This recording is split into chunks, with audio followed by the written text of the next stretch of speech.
Good morning, Ichigo!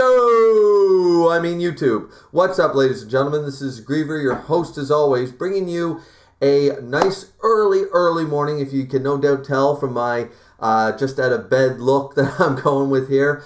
With this whole lockdown and everything, I have decided, I said it on a live stream already, that I might undertake this very hefty task of reviewing the entire Bleach anime. Episode 1, all the filler episodes, all the way to the end. I believe there's 366 odd episodes. And the reason for this is because Bleach, the anime, is returning. We all know it. The news dropped a couple weeks ago. We all know it. And I'm excited.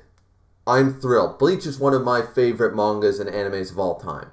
And I just think it was time that we finally got some more Bleach content. One of the things is, as I mentioned many times across many videos on YouTube and in my Discord, link will of course be in the box below, is that how I came to start my YouTube channel was being inspired by Tekking101 and his Bleach reviews. It really inspired me to finally get off my ass and start doing it. And one of the single regrets that I do have is that not necessarily this channel, but my first manga reviewing YouTube channel, though it's gone now, it was still too late to be reviewing Bleach. Bleach was over the year I started my YouTube channel. And unfortunately, I never got the chance to review a series that I really wanted to. But I didn't really know how to start it, and there was a number of excuses that at the end of the day add up to just an excuse. But when the Bleach anime was announced to come back, I thought it over. And I thought, this is my chance. This is my chance to start fresh. I can rewatch the entire Bleach anime and be ready. Because of course you guys all know I'm going to be reviewing the 1,000-Year Blood War arc when it comes out. But it's not for a year. There's 300 odd episodes. We have over a year. So I think I'm going to undertake this great task. There are two things that I should note right off the bat before we get underway with the first episode review here. Bleach is a very long-running series, and there are quite a few number of differences between the manga and the anime. Some small, some larger. I won't be pointing out every single one. I will point out some things that I notice here and there, but that is not the point of these reviews. This is me strictly watching the anime and maybe checking quick references with the manga to make sure that, I don't really remember that. The other thing is, I will not promise a consistent schedule or even a constant schedule with these. I can't even promise that I will complete this series before the 1,000-Year Blood War arc comes out. This is a very huge task for me to undertake and try to get it all completed, where we don't even have an actual, even a rough time in 2021 when the 1,000-Year Blood War arc is going to begin. So I might not even have enough time, even if I start today and every single day produce a video. We don't know. We're just going to have to wait and see. The other thing is, this will not be affecting current original content from me. This will not be affecting any of my current running content. That it follows my manga reviews, my let's plays, my gaming reviews, my live streams, any of that. My reactions, none of it. This will not be impacting that at all. These Bleach episode reviews will always take a back seat to all my current running content. This is just a passion project that I really want to start, because Bleach is one of my favorite. As I already said, Tekking101 and his Bleach reviews inspired me to start my YouTube channel, and I would be remiss if I didn't grab hold of this great opportunity that I have to finally review Bleach from the beginning all the way through. So with that being said, you will probably see multiple videos uploaded per day, and they will be these ones. I always try to limit one video upload per day, but as I already said, these videos will not, they are their own separate passion project. So some days you might see 2 uploads on my YouTube channel. It's likely to be another piece of content and one of these episodes. So I hope that answered any questions you guys had about how this is going to work, and we can finally get down to the episode. So, episode 1. Already hit with nostalgia right off the bat. It was fantastic. There was a few things I had completely forgotten.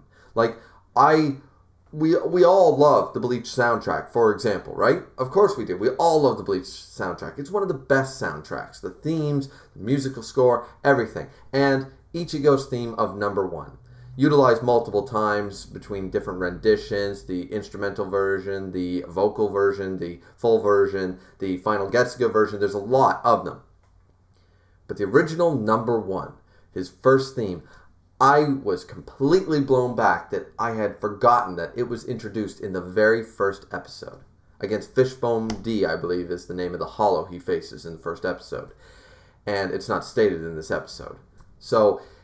But it surprised me in the best of ways. I had no idea when I thought number 1 was first introduced into the series, but it was a great surprise. It really brought the nostalgia levels. It fully brought the episode into a full, complete circle, and I was like, I can't wait to keep watching Bleach again. It really hyped me up. It made me so excited just right there at the very end of the episode. Of course, I was excited watching the episode again, but I already knew the story, and I had seen the episode before. But when something like that, I had just completely forgotten why I loved this anime. I'm more of a manga guy these days. I don't watch a whole lot of animes. I don't keep up with most animes. But Bleach was one that I always had to watch. And part of it is the soundtrack. The other part, of course, if you guys aren't aware, I'm going to be watching the English dub for the most part of this because I think it's one of the best dubs. I have no problem with anybody's voice acting.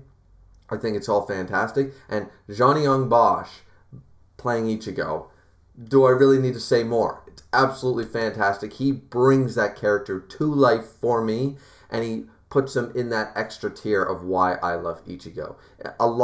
At least a good tier is owed to the English VA of Johnny Young Bosch playing Ichigo. He sold that character for so many people, and it certainly worked for me.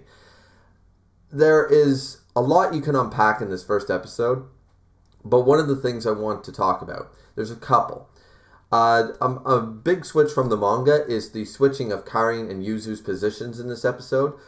And honestly, I don't know the reason for the switch. It makes a lot more sense in the manga that Karin, the one who can see ghosts, would go up to Ichigo and say, there's something attacking us, and go up to the only other person who could see them, her brother, please run sort of idea. It makes less sense in that regard to switch the positions. You know, if it was the other way around, I can understand why the anime did it. But the manga had it right the first time, in my opinion. It's not a big deal, and the Hollow can attack whatever the Hollow wants to attack. It just seemed odd that they would switch these two sisters' positions for making a little less logical sense in the grand scheme of things. The other thing is, of course, Isshin Kurosaki. Now, we all know about Isshin by this point. And spoiler alert, none of these reviews are going to be spoiler-free. They are all going to talk about things that we know from light novels, the ending of the series, everything. So here's your fair warning. Because Isshin Kurosaki, I find it very difficult to believe that were Isshin absolutely unable. Correct me if I'm wrong in the comment section down below, but I don't remember. Did Isshin fully give up his powers? And then, I know he did, but are you telling me that he wasn't even a state of Rukia? To the point that he, a captain-level Shinigami, could no longer even sense a weak hollow like Fishbone D approaching? And if that were the case, which I can accept, how did he get his powers back? I think is still a little vague. I know Kisuke Urahara was involved with that, but there just seems to be something missing here. If they know that Ichigo, especially after what happened with Ichigo's mother, if they know that Ichigo's spiritual pressure is drawing hollows to him, and that seems to be the state for the entirety of the series running up, ever since Misaki's death at the very least, you would have thought that Kisuke Urahara, Yoruichi Shihoin, Isshin himself would have went to one of them, and they would have put up a Keto barrier of some variety. Something to help protect Ichigo in some way. Similar, I suppose, to some Harry Potter level of protective spell. over Harry just to help him out that little bit. Not that it's invincible, and I'm not saying that it would be a high level thing so that, you know, stronger characters couldn't break through the barrier, but for simple hollows, it just makes a whole lot of sense that somebody would have put up a barrier over this place. I find it very difficult to believe that this is the first time, and potentially this will all be corrected when I watch a few more episodes and get more revelations here, but Ichigo's spiritual pressure has it been steadily growing? Yes, of course. But he was attacked as a small child. In the last, 10-ish years, in the last better part of this decade, are you telling me this is the first time a Hollow has gone after Ichigo? That makes very little sense to me, but it might be explained later on. So there is that one little flaw, knowing what's to transpire here and the explanations later on. The other one is, of course, Rukia, a supposed, at very least, third seat, if not lieutenant class, at this junction, unable, even with the lock on Shinigami powers in the human world, how she managed to not destroy Fishbone D in just one strike. How she let herself come to a point where she had to give her sword to Ichigo. Now this was a very classic moment, and it begins the series. But there is this slight little plot hole I've always found, and I've never seen a concrete evidence. I'd love for any of you watching these to please tell me the reasoning behind it down in the comment section down below. And I've heard numerous arguments as to why this were to happen. The one I simply accept is they needed to start the story, and this was the way to do it. Could it have been done better? Yes. Could they have handled it better? Of course. But it was the starting of the story. It's classic, and you just got to accept it and move on. It's a minor detail that in the end, does it matter in the grand scheme of Bleach? Not really. It's not game-breaking in any sense. It's simply interesting when you look back and realize how powerful Rukia is supposed to be at the beginning of the series, or supposedly she's always been this level of strength, and this whole thing with Ichigo happens due to this, her being taken out by one of the weakest hollows in the entire series. A basic hollow. Very, very strange to me, right? So I know I've talked a little bit here about Ishin and a few problems there with the story and how that makes sense, and alongside of Rukia being taken out by Fishbone here.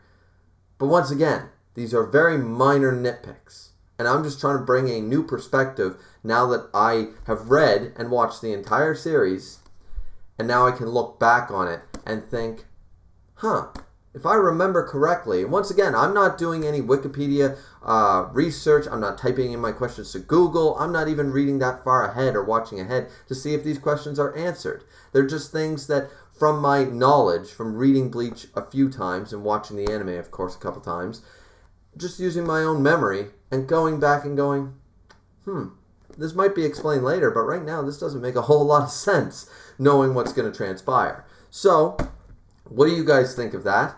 I did make a few more notes here. The only other thing, I guess, is to talk about the opening and ending themes, of course, are very classic, and I enjoy them, though the next opening theme is probably my favorite. I can't say that for certain, but I love that opening. I believe it's by D Techno Life, if I'm correct in saying that. The one other thing I really wanted to mention is Ichigo as a character. Ichigo Kurosaki brings us something that is not necessarily unique to shonen, but is refreshing at the time. Because during this era, during the time that Bleach was popular, while Bleach was running, you had a bombastic number of the moron-friendly main character. The space-headed, the goofy, the just airbrained main character who fought for his friends and could be badass when the situation called for it, but was a total doofus for the rest of it. Ichigo was not that character. And for me, growing up with Bleach as a teenager, this was what I wanted. I wanted to see a badass character. I was kind of sick of the tropes of the Luffy's and the Naruto's, and I can't really think of other references right now. I guess like an Asta from Black Clover, or I guess Natsu from Fairy Tail to a degree. Just these hot-headed characters who just ran amok, did their own thing, worry about consequences later in that very goofy, idiotic, didn't really understand third grade level math, right? Ichigo was much different than that. He wasn't a stupid character. He's actually quite intelligent, and he still brings that comedic element and the badassery, and he's still, I fight to protect, shonen trope that a lot of shonen main characters, I think they all have this, where it's, I fight to protect my family, my home, my friends. That's still there, but I can take him a lot more seriously when the series first started. Not to say that you cannot take a lot of the other characters I mentioned, Naruto, Asta, Natsu, Luffy, that you can't take these characters seriously when the situation demands it.